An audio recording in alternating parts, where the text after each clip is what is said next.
Така, имам безкрайното удоволствие да ви покажа едно от моите гладни бебета, както ги нарекоха в списание Ева. Това е Марина, за която си говорихме, и нейната щастлива майка Стефчето. Казах ви, че след 7 години стерилитет, след едно 18 дни плодове, чай, мед и 10 захранване, просто явно съвсем мъничко е трябвало някакви минимални сраствания, които има в тръбите, да се премахнат и да стане възможно зачеването.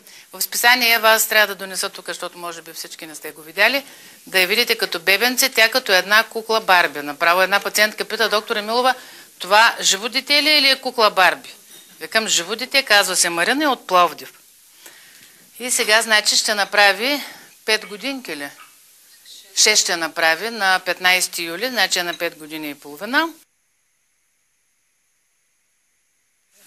Аз съм много доволна от доктор Емилова и благодарение на нея го има това същество. Обяснявах снощи надълго и на широко какво значи гладно бебе.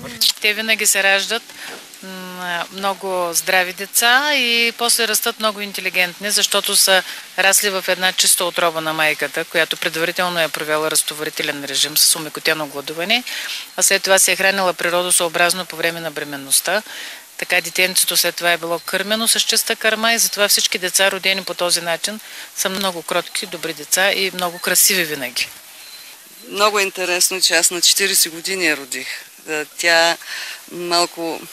Спомням се всичко след 7 години стерилитет. Много приятна бременност беше. Нямах никакви проблеми, никакво гадене, никакво повръщане. Аз се чувствах най-добре, когато бях бременна с нея. Напълнях само 7-8 кг. Прекрасно се чувствах и така. Щастието дойде. Благодарение на Емилова. И то точно на Света Марина на 15 юли 1996 година.